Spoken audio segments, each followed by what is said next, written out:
Alright everybody, welcome back to the channel. My name's Nicesaurus, because we started. So, I'm actually not bringing you a Lance video today. I'm bringing you a build on Spread Shield Heavy Bowgun. This has become one of my favorite, just turn my brain off and farm some monster playstyles, right? You sit there behind your shield and you shotgun the monster in the face, and the monster dies, and it's super easy. And it's pretty satisfying and fun, even though it's very, very basic and very, very easy, right? That said, I do actually have two versions of this build I want to show you today. One is a more standard build, and the other is a spread or a charge shot focus build, and it's incredibly fun, incredibly satisfying. Definitely recommend you try it out. Before we go any further, I do want to mention, as always, I am using my absolute god charm on this build. But if you don't have a charm that's super crazy strong like mine, with attack boost 3 and we use exploit 2 on it, you can drop attack boost from your build and you'll be just fine. Obviously you'll do less damage than my version of the build, but attack boost is going to be the thing that you sort of prioritize in dropping on this build. Now that said, let's get into the build itself. We are using the golem cannon. I don't have mine maxed out yet. I don't have the materials I need yet. Now that said, let's get into the actual skills. Guard 5, critical eye 4, critical boost 3, weakness exploit 3. We've got our guard up. We obviously need these for chip damage and for stamina damage from blocking attacks. So you're going to want to have these. And then we have our critical trinity, crit boost, we can exploit, very, very good. Tons of DPS from these. And then we get into our gunner stuff, right? We've got our spare shot, we've got our spread up. You definitely need spare shot on this build because the golem cannon does not have a moving reload, and it does not have exactly the biggest of magazine sizes. So the spare shot is going to really boost your DPS uptime. So you do definitely need it. Now that said, you only actually need one decoration for it, so it's pretty easy to fit into the build.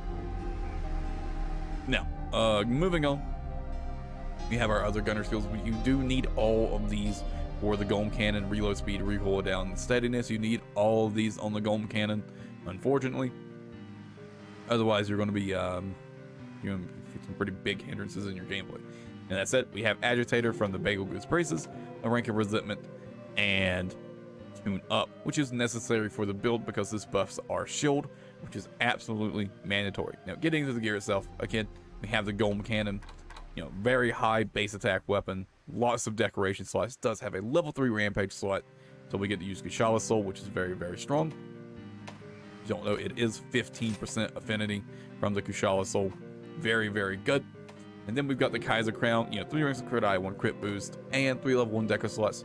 This build is pretty hungry for level 1 deco slots, so this is incredibly good for this build. And then we've got our Arachnamel, 1 rank of red, 2 ranks of reload speed, and a spare shot. And again, got another one of those level 1 deco slots we need so much, and a level 3 slot for our spread shot, or spread up. And then we've got, again, the Bagel Goose Braces. Very, very good piece of gear. 1 rank of guard up, 1 rank of guard, 2 ranks of agitator, and 2 level 2 decoration slots. Very, very strong piece of armor. Very, very good for any build that needs guard and guard up. And then we got the Arachnid Coil, 1 rank of spread, 1 rank of spare shot, 1 rank of tune up. Very, very, very, very good. And again, 2 level deco slots. Very, very good. And I'm personally using Girototus Greaves. You can probably switch this around a bit depending on what you need in your build. Depending on your decorations and whatnot, or your charm. Keep that in mind. So I've got my guard up. So this gives you 2 ranks of guard up, 1 rank of resentment. I've got one of my guard plus jewels in this, and I've got 2 ranks of steadiness in this as well. Again, 2 level 1 decoration slots, which this build is absolutely hungry for. And then, obviously I've got my god charm, and I've got my last set rank of critical boost in my charm. Now, again, if you don't have a super good charm like mine, just drop attack boost from this build, right? And now let me just sort of go through the switch skills. Honestly, I don't really know what's optimal for heavy bowgun. This is what I've been using, what I find the most comfortable. Honestly, I really only use the red scroll. I'm using the melee attack, the regular Wyvern snipe.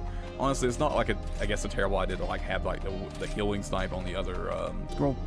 I don't really ever use it, but it is nice for this build because you do take some chip damage, so you can fit this in and get some healing if you really need it. We are using counter shot. Counter charger doesn't really do anything for this build. It's not really worth it for this build. Now that said, the other build will use counter charger, but we are running focus on this build, which has a which interacts very, very strongly with focus, so we'll get into more to that in a bit. Unfortunately, Rising Moon isn't terribly useful. You could use it if you really, really want to. But honestly, I think Counter Shot's just a little too valuable to pass up. You know, you don't take any chip damage or stamina damage while using this. It's very, very good. And then we're using the Silk Biting Line. Setting Sun does literally nothing for spread ammo, unfortunately, so doesn't help you at all. But, you know, get into a quick show of the damage. It's pretty good despite how little we are investing in damage output on this build. Even without attack boost 4, you are still going to be doing pretty solid damage on this build.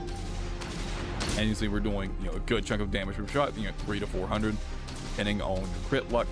And, you know, without attack boost 4, you are obviously going to be doing less damage, but it's not going to be that much less damage.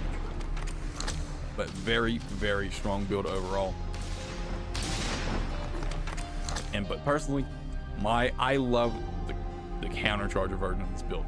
This version of the build is so much more fun to me. It's so much more satisfying, in my opinion, to use this version of the build. The charge shots do tons of damage. I often do over 500 damage per shot against, you know, monsters. Oh, it's a new decoration. I must have not updated my build. But on this version of the build, we are still using the Golem Cannon, but we have a slightly different you know, stat spread here, because we do have to fit in these 3 ranks of focus on this build. You know, again, if you don't have a God Charm like mine, drop attack boost. But, you know, then we have our guard 5, we have our crit boost, so we use exploit. Then we have our spare shot, we have a guard up, we have our spread up, and then, you know, we have basically all the same stuff as the other build. The big difference is we're running focus, right? And I do end up dropping, you know, critical eye to run this focus in this build. You know, that said, again, we'll be using counter charger on this version of the build. Very, very good. Let me just set this up. Very, very good. And, you know, let me just show you the sort of damage you can be expecting out of your charge shots on this build. And I guess I will also show you that focus is absolutely worth running on this build. You might be wondering if it's even worth running focus, but focus interacts very, very well with counter charger. You charge so much faster when you have focus on. Also, you notice that parry window lasts forever, and you see you charge incredibly quickly. You can, you know, let these shots go very, very fast and still get full damage per shot. You do a ton of damage, and personally, I just think this is so satisfying, right? You get these massive damage shots. They charge so fast. Another thing to note is while you're charging, you are blocking, so just be aware of that. That if you start charging a shot and the monster starts attacking, you can actually just sit here and hold the charge, right? And then you'll block the attack. That's incredibly useful. Now that said, let me take off focus real quick just to show you that it is actually worth running focus. Because I can understand you might be wondering if that's really the case, considering focus is only supposed to be 15%, but it ends up being a massive difference for this build, as you'll see in just a moment. Focus interacts with counter charger in just incredibly strong ways, and you charge so much faster. It's incredibly noticeable, the difference, right? Like, the noticeable is instant. Like, the difference is instantly noticeable, and it's significant. I don't think this build is running if you can't fit focus on the build, but with focus, you charge incredibly fast. And it's so satisfying. You do so much damage per shot. Now, that said, I do think that the standard version is better overall. I do think this is your better version. I think it's going to be more consistent. It's going to give you better DPS overall. But to me, this version is just so much more satisfying to play that I honestly don't care, right? I honestly don't care that the other version is better, just because this version is more fun, right? It's just more fun. And I said, this is gonna be pretty much all I've got for you for this video, guys. Hope you enjoyed it. I hope you try out the focus spread shot charge shot build. It's very, very fun, very satisfying. As said, and this is gonna be it for this video. Hope you guys enjoyed it. I'll catch you guys in the next one.